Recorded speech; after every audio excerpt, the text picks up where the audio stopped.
Ya iniciamos. Ya, buenas noches con todos. Iniciamos con el laboratorio 2 de fundamentos de electricidad y magnetismo, el experimento 2 sobre principios electromagnéticos.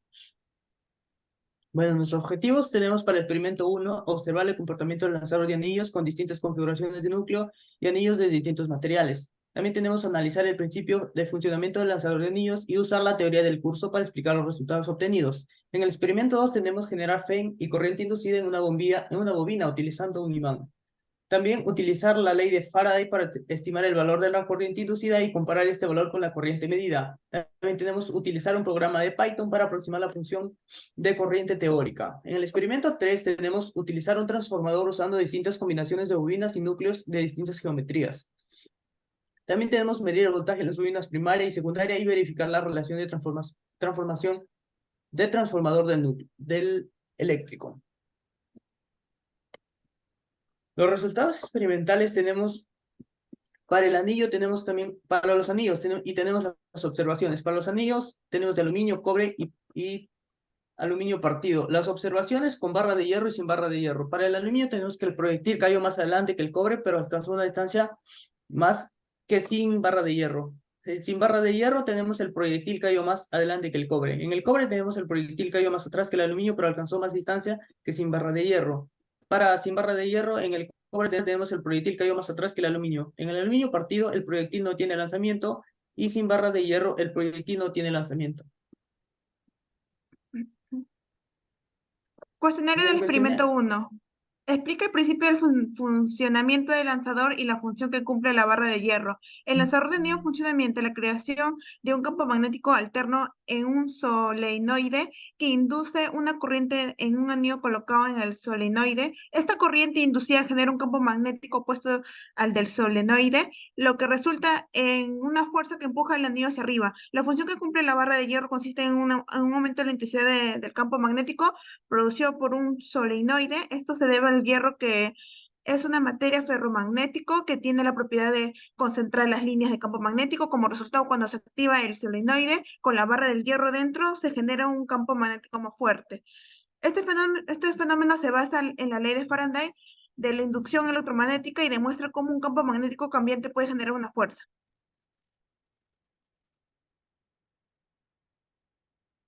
Cuestionario del experimento 1. ¿Qué diferencia hubo al usar el anillo de cobre?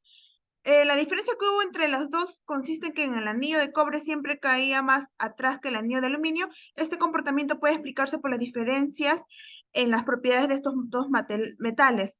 El cobre tiene una mayor conductividad eléctrica que el aluminio, lo que significa que puede inducir una corriente más fuerte y por lo tanto un campo magnético opuesto más fuerte. Además, el cobre es más denso que el aluminio, por lo que el anillo de aluminio del mismo tamaño será más ligero. Estos factores hacen que lógicamente el anillo cobre haya sido más lanzado menos lejos que el anillo de aluminio.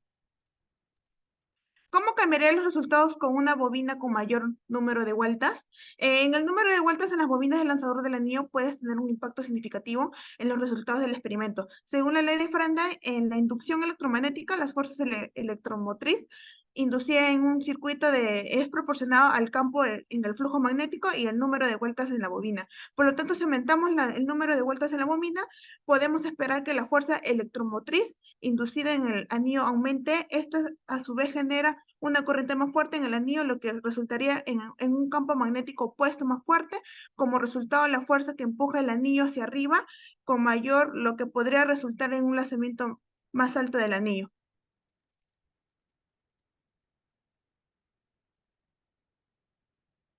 En la parte de cuestionario del experimento 2, ¿por qué al hacer girar el imán se produce una corriente? Explique de base la teoría vista en el curso. Al hacer girar el imán sobre un eje vertical se produce una corriente inducida en la bobina que está conectada a un sensor de corriente. Esto se debe a que el movimiento del imán genera un campo magnético variable en el tiempo que atraviesa la bobina. Según la ley de Faraday de la inducción electromagnética, un campo magnético variable induce una fuerza electromotriz en un circuito cerrado como la bobina. La FEN es la causa de la corriente inducida en la bobina que se puede medir con el sensor de corriente.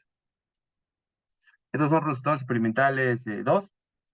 Luego vamos a ir a la parte de determinar el periodo y la velocidad angular usando los datos experimentales obtenidos. Explica el procedimiento, sigue mostrando la gráfica obtenida, indicando el intervalo de tiempo seleccionado. Acá podemos ver el intervalo de tiempo seleccionado, que es 0.271 en nuestra gráfica. El periodo sería entonces 0.171. Sabemos que la velocidad angular se halla como 2 pi sobre el periodo, entonces empezamos datos y te sale que la velocidad angular es 36.74 radios por segundo. Acá ya nos piden utilizar la ley de Faraday para aproximar el valor de la corriente inducida pico. Para ello, considera el flujo magnético de la bobina, tanto explica el procedimiento seguido y comparar el valor obtenido con el valor hallado experimentalmente. Y nos dan el B pico, ¿no? Ya, sabemos que radio por dato es 6.25 por 10 a la menos 2 metros, el campo magnético máximo 1.542 militeslas, mínimos menos 0.9089 militeslas, área 0.012 metros cuadrados, campo magnético pico 1.2255 militeslas, flujo magnético. Entonces hallaríamos como B pico por área, por coseno, de velocidad angular, por tiempo. Entonces reemplazamos los datos, te sale que ese es el flujo magnético, no lo que vemos, 0.0147 por 10 a la menos 3 por coseno de 36.74 T. Luego ya vamos allá a la parte de freno inducida, que estamos en el tiempo de un segundo. Esto es en el tiempo de un segundo, son 100 vueltas, en este caso, 100 espiras, digo. Si expira, entonces la freno inducida sería como menos n sobre la derivada del flujo magnético sobre el tiempo, derivamos y reemplazamos valores y me sale menos 0.044 voltios menos 0.044 voltios. Luego hallamos la corriente te va a salir, ya represando los datos, 0.037 amperios, comparación teórica experimental, el teórico te sale 0.044125, en este caso de amperios, porcentaje de error, y calculamos y me sale de que es 16.15% de este porcentaje de error, ¿no? Y luego para la pregunta de programación, mi compañero Mario. Ya, ok, para la pregunta de programación tenemos utilizar la ley de Faraday para hallar la función de corriente. Bueno, la I de T. Para ello consideramos el flujo magnético en la bobina. El flujo magnético es el campo por A, donde B de T es una función discreta compuesta de las mediciones de campo realizadas. Grafica la función hallada y muéstrala junto a la gráfica experimental. Nota, para responder a esta pregunta debe usar Python. En Canvas se compartirá Python para utilizar determinar los solicitados. Debe revisar el código dicho para entender su funcionamiento. Bueno, en esta parte lo hemos graficado en Python, hemos colocado la data que se obtuvo en el laboratorio y esta es la gráfica que hemos podido obtener entre el intervalo de 1 a 2 segundos. Luego aproximamos con los valores adecuados hasta hacer que las gráficas de BDT, IB y IDT y BFIT estén lo más juntas posibles. Colocamos los valores respectivos y se graficó. Luego también para graficar esto, aproximamos y obtenemos la gráfica también de la corriente, ¿no? Cuestionario de experimento 3. ¿Con cuál configuración de núcleo se tuvieron mejores resultados? Porque según los resultados de experimento, la configuración de núcleo que tuvo los mejores resultados fue el núcleo de hierro cerrado. Esto se ve que esta configuración confina el flujo magnético dentro del núcleo, lo que minimiza las pérdidas de flujo magnético y maximiza la relación de transformación del transformador eléctrico. En otras palabras, esta configuración permite que el voltaje en la bobina secundaria sea significativamente mayor o menor que el voltaje en la bobina primaria, según el número de vueltas en cada bobina. Esta configuración es más eficiente que las otras dos configuraciones de núcleo, que son el núcleo de hierro recto y el núcleo de hierro de U. Eh, luego, para la configuración de la pregunta previa, que fue el núcleo de hierro cerrado, determina la relación de transformación usando los valores de voltaje RMC medidos. Compara este resultado con la relación de transformación teórica. Porque nosotros podemos ver acá cómo la relación de transformación de un transformador eléctrico se define como la razón entre el voltaje en la bobina secundaria y el voltaje en la bobina primaria. En este caso, llevamos por el caso 1 que sería 1.71, por el caso 2 sería 3.25. Luego la teórica la hallaríamos mediante ya sabiendo el número de vueltas que hay en la bobina primaria en la bobina secundaria sobre la bobina primaria. En este caso van a salir 2, y en este caso acá o sea, este es 4, este es 4, y, y con comparación, como se puede observar, la relación de transformación teórica no coincide exactamente con la relación de transformación calculada a partir de los valores de voltaje RMC medidos. Esto puede deberse a varios factores como la pérdida de flujo magnético, la resistencia de la bobina, la frecuencia de la corriente alterna y la calidad del núcleo de hierro. Estos factores pueden afectar la eficiencia del transformador y causar una desviación entre la teoría y práctica.